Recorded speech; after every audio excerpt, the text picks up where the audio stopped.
My son's fiancée asked about the cottage 4 times in 3 weeks. Each time, I told myself it was curiosity. Each time, I was wrong. 6 weeks later, I was sitting across from her at a solicitor's office on Spring Garden Road in Halifax. A stack of documents laid out between us on the mahogany table, when my son slid something across to me. A folded paper napkin, the kind they keep in a little basket near the water carafe. He never looked up from the papers in front of him. 3 words in his careful engineer's print. Mom, don't sign. I had 2 choices. I could pick up the pen and let the morning end quietly, or I could do what I should have done 3 months earlier. The first time a simple question didn't feel so simple. I set the pen down. What came next took 20 minutes and unraveled nearly 2 years of planning. But I need to go back to where it started, to a widow on the south shore of Nova Scotia, a cottage that smelled like cedar and Loso tide, and a woman with a very warm smile who asked one question too many. My husband died 4 years ago. Pancreatic cancer. The diagnosis to the end was 11 weeks. Which sounds fast until you're living inside it, and then it feels like falling. He'd spent 31 years as a senior partner at a civil engineering firm in Halifax. We had planned to spend our retirement properly at the cottage on Mahone Bay shoreline that we'd bought together in 1998 for $220,000.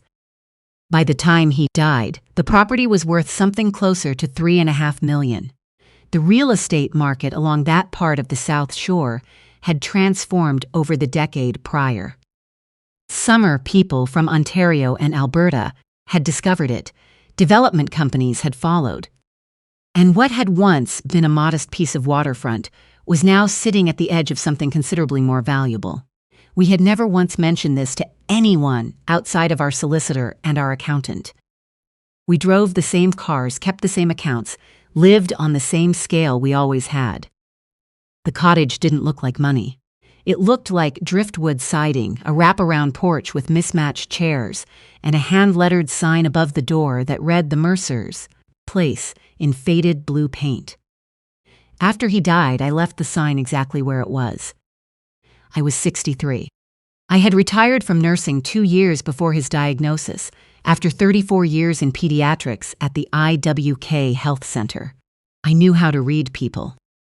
34 years in a children's hospital teaches you the difference between a parent who is worried and a parent who is performing worry.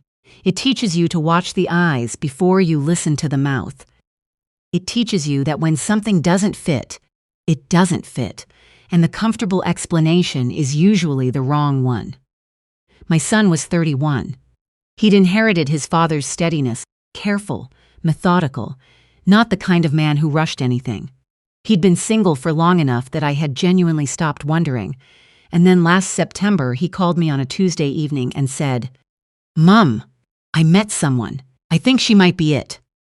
Her name was Lena. She was 28, originally from Kelowna, living in Halifax for the past 2 years, doing what she described as digital marketing consulting. She had dark hair and very white teeth, and she laughed at things that were actually funny rather than at everything, which I had learned to appreciate. The first time my son brought her to the cottage, a Sunday in October, everything gold and still on the bay. She walked through the door, looked at the mismatched furniture and my husband's old fishing photographs, and said, "This is the most beautiful place I've ever seen. You must feel so lucky to have grown old here." I did feel lucky. Standing there that afternoon, I genuinely did. The first question came before dessert. We'd had halibut chowder, and I was carrying dishes to the kitchen when she appeared in the doorway saying she'd love to help. She dried while I washed. The water was still running when she said, almost as an afterthought, "Is the cottage registered in your name alone, or is it still in both names?" My aunt had the most terrible time after her husband passed. Probate held everything up for nearly 3 years. Reasonable, thoughtful, even. I explained that my solicitor had transferred everything into my name within months of my husband's death. She nodded with the expression of someone who found this genuinely reassuring. I didn't think about it again. Not until the second visit. She asked about the property boundary along the water, where exactly our lot ended, whether we had deeded access to the low tide mark. I answered. Third visit, she asked whether I'd updated my life insurance beneficiary designations after my husband died. My own mum has been meaning to do it for 2 years, she said. It's so easy to let it slip. Fourth visit, while my son was outside stacking wood, she asked whether I'd given any thought to the cottage in the long run, whether a family trust might make sense, whether I had a financial planner I trusted. 4 visits, 4 questions, each arriving at a slightly different angle, but always landing on the same ground. This property. Who owned it? What would happen to it? What was attached to it? I told myself I was being unfair, a lonely widow looking for reasons to doubt the woman making her son happy. His father's younger sister had said something close to this at Christmas over a glass of Riesling. You're going to push him away. Let him be. I almost listened to her. In February, Lena's sister came to stay for a weekend. Her name was Dana. She was 34, and she had the composure of someone who had practiced it. She'd driven up from Dartmouth and was introduced as an event planner who could help with the wedding venue. She brought flowers. She complimented every room. She was, by any measure, perfectly pleasant company. She also walked the property line twice across both days she was there. Once with her phone out, taking photographs she showed no one. I watched her from the kitchen window, on the second morning, my coffee going cold in both hands. I felt something I recognized from my years in triage, the low-frequency mismatch between what I was being shown and what was actually happening. The version of this that made sense didn't quite fit the facts. And in my experience, when the version that makes sense doesn't quite fit, you look for the version that does. That evening, after they'd driven back to the city, I sat in my husband's old chair by the wood stove. I thought about what he would have said. He'd been meticulous and quiet, and when something was wrong, he would go very still. Not anxious, just still, and wait for the thing to reveal itself.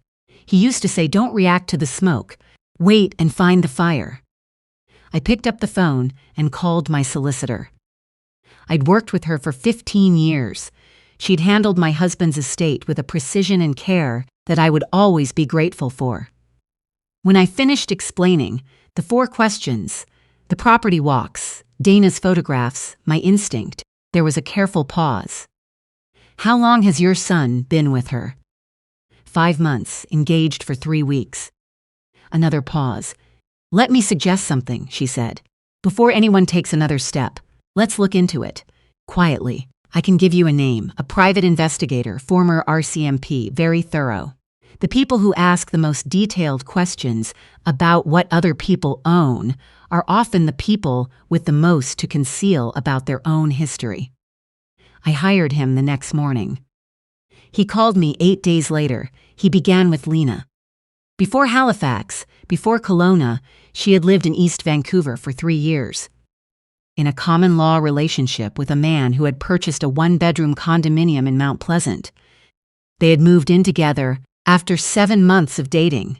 14 months after that, 2 months after he added her name to the title, her name listed first, she moved out.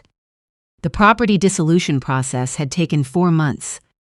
She received slightly more than half the equity. Her former partner hired a lawyer.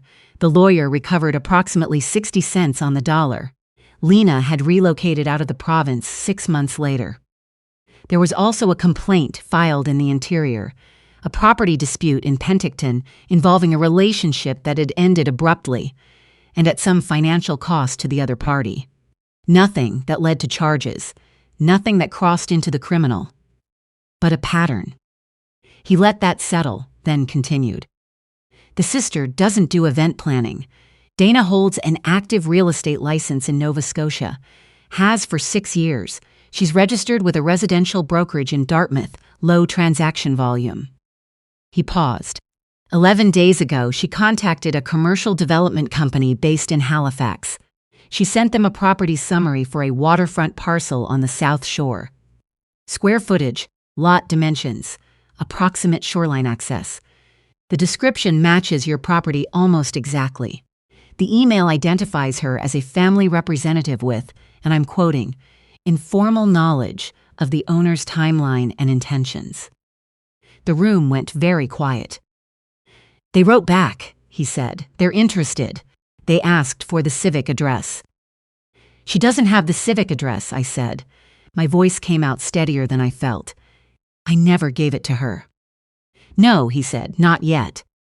2 days after that call, I nearly stopped. My son came out to the cottage on his own that Saturday. He'd noticed I was quiet, the particular quiet of a mother with something unresolved. He'd looked at me across the table with his father's steadiness and said, "Mom, are you having a hard time with this? With me and Lena?" I said I only wanted him to be sure. He set down his mug, his father's old mug, the one with the chipped handle I could not throw away, and said, "I'm sure. She makes me want to come home at the end of the day. I haven't felt that since before Dad." He paused. "I know this is fast, but I need you to trust me." He wasn't angry. He was careful and earnest, the way his father had been careful.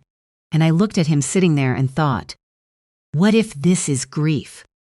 What if I'm manufacturing reasons to pull him back because I don't know how to let him go forward?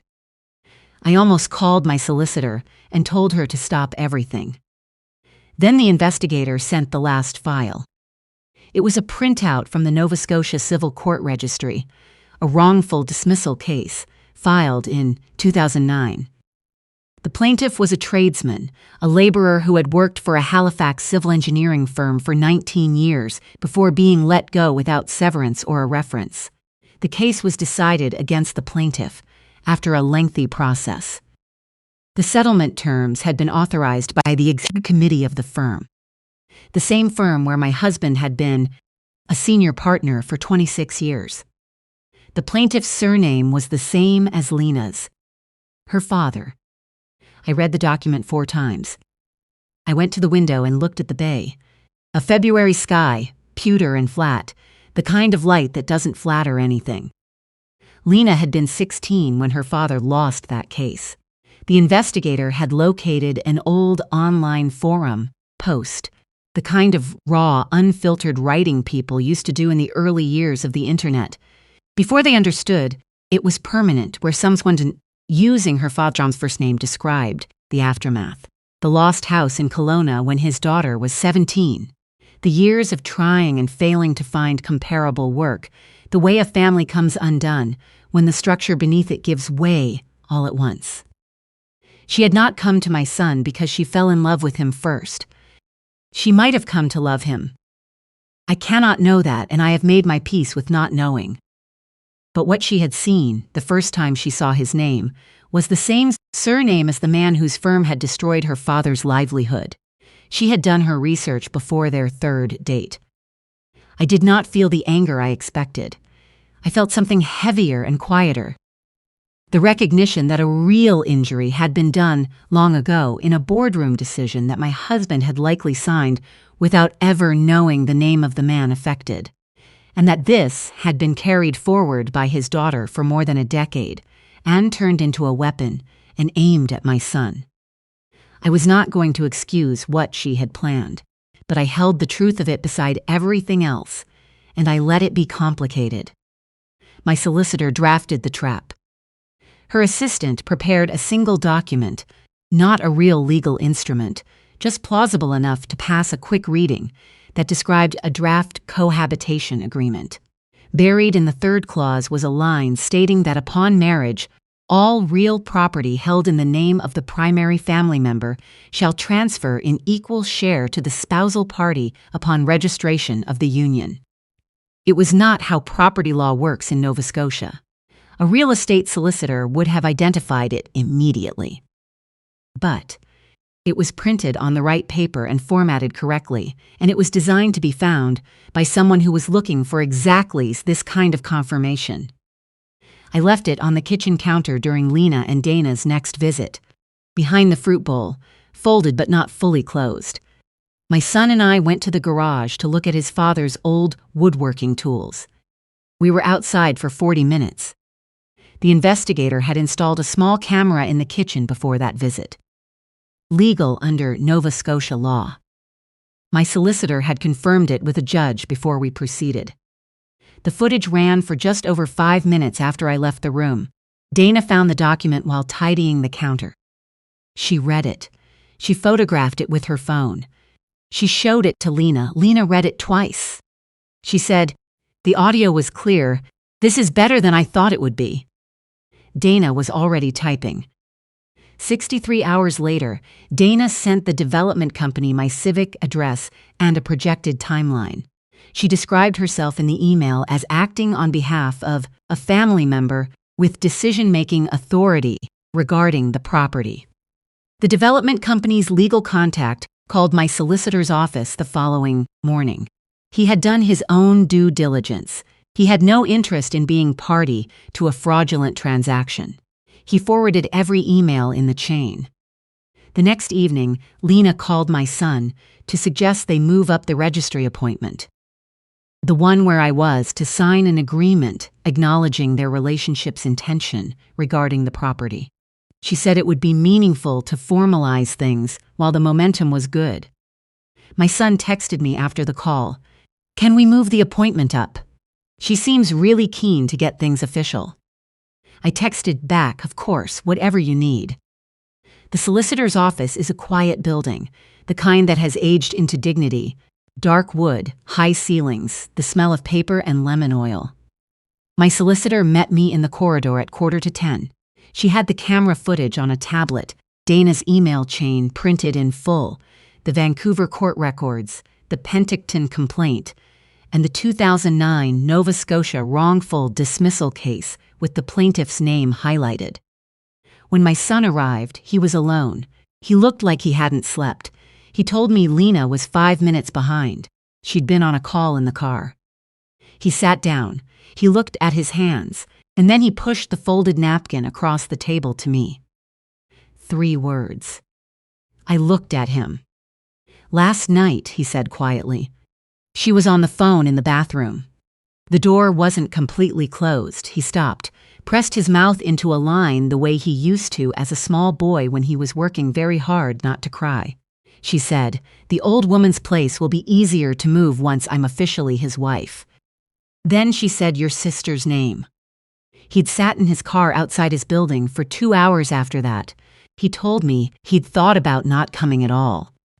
But he'd come because he needed someone to confirm he hadn't misunderstood what he'd heard. I put my hand over his. "You didn't misunderstand," I said. Lena arrived 7 minutes later, gray blazer, leather folder, the same composed and pleasant smile. "Muriel," she said, "thank you for making the time." I introduced my solicitor. A flicker of recalibration crossed Lena's face, but she recovered and took her seat across the table. My solicitor opened the portfolio. She began with Dana's email to the development company, printed large, easy to read from across the table. She explained the Nova Scotia Real Estate Act and what it required of licensed agents. She explained what the term fraudulent misrepresentation meant in the context of marketing a property you had no legal authority to offer. She moved to Vancouver, the Penticton complaint. Then she placed the 2009 wrongful dismissal filing on the table and said, carefully, "The plaintiff's name is familiar. We believe this is your father." Lena did not speak. The warmth left her face in the way. Warmth leaves a room when a door is opened onto a cold night. What remained was something older and heavier, not malice exactly, but exhaustion. As though she had been carrying the weight of this plan so long that she had partly forgotten what it felt like to set it down. "My father worked for that firm for 19 years, she said. Her voice was flat and precise. He was let go with no severance, no reference, and then buried in legal costs until he had nothing left to fight with. He was 62. He never worked in his trade again. We lost our house when I was 17. She looked at my son. "His father signed off on the settlement terms," she said. "Did you know that?" My son said nothing. The room was very still. I looked at her. I held everything I knew about her, alongside everything she had just said. I thought about a 17-year-old girl watching the family home go on the market. I thought about a man who had worked faithfully for 19 years and come out of it with nothing. I thought about my husband, meticulous, decent, careful, who had signed a document in a boardroom because it was the recommendation of the legal team and the decision of the partners, and because he had never once learned the name of the man on the filing. None of that made what she had planned acceptable. But I was not going to pretend it had come from nowhere. "I'm sorry for what happened to your father," I said. "I meant it." Something shifted in her expression. She hadn't expected that. My solicitor set the final document on the table, a full affidavit, prepared for submission to the Nova Scotia Real Estate Association regarding Dana's conduct and to the RCMP Financial Crimes Unit for preliminary review. She explained what we intended to do with it. She explained what we were not asking for. "We're not asking you to sign anything today," she said. "We're asking you to leave." Lena stood. She picked up the leather folder. At the door she paused and looked back at my son for a long moment. Something real moved across her face. I believe, even now, that it was genuine. Whatever had been genuine in all of this. Then she left. Dana's real estate license was referred for review by the association. The development company withdrew their interest as soon as the email chain became part of the record. The RCMP reviewed the file. No charges were laid in the end. My solicitor said this was not unusual. The evidence of intent was compelling, but the harm was difficult to quantify in the way courts require. These cases rarely end in courtrooms. They end in offices like this one, in quiet rooms, with documents and consequences that don't make the news. My son took 3 weeks off work. He spent part of it at the cottage, sleeping in his old room with the slanted ceiling and the hockey pennants he'd never taken down. We didn't talk about her much. We talked about his father. We took long walks along the shoreline. In the early mornings, when the bay was still and the light came in flat and gray off the water, and we didn't try to make those walks into anything more than what they were. He was not all right immediately. Love doesn't untangle itself on a schedule, even love that grew in bad soil. He ate too little the first week. He sat on the porch and stared at the water the way his father used to, perfectly still, waiting for something to show itself. I gave him time. I did not fill the silence. In July, he brought someone to the cottage, a project manager from one of his firm's contracts, someone he'd worked alongside for 2 years and apparently not noticed until he suddenly did. She had freckles and an easy laugh, and she'd brought a bottle of Nova Scotia wine and a box of oatcakes from a bakery in Lunenburg. And she admired the fishing photographs without asking a single question about what the property was worth. She did ask, at dinner, whether the sign above the door was original. I said it was. My husband had lettered it himself the summer we bought the property. Freehand, no pencil lines, done in one go. "It suits the house," she said, and went back to her chowder. After dinner, she and my son walked down to the dock. I watched them from the kitchen window while I dried the dishes, the same window where I had watched Dana photograph the document in February, the same window where I had stood with cold coffee watching and waiting for the thing I already half knew. The difference was visible even in silhouette. He was leaning toward her, both hands in his pockets, and his whole body angled her direction, the way a plant leans toward the part of the room where the light comes in. The sign above the door needed repainting. Not replacing, just freshening. Same blue, same letters, same faded charm. I thought I would ask him if he wanted to do it together in August, the way they used to do things, the two of them and the paint, and a Saturday morning with nothing pressing. I thought he would say yes.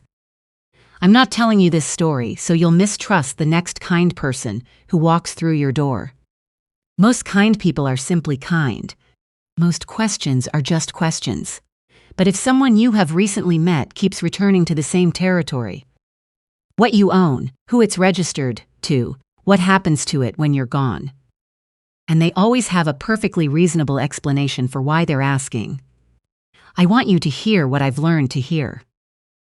Your instincts are not paranoia. They are 30 years of paying attention to people, and they deserve to be taken seriously, not acted on recklessly, not turned into accusations, but followed quietly and carefully until you know what they are telling you. My solicitor says she sees this more often than most people realize, elderly women in particular. Widows who live modestly and are assumed to have less than they do.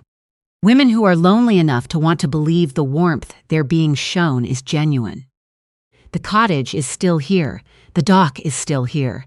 The sign above the door is still here, in my husband's handwriting, a little faded now but holding. So are we.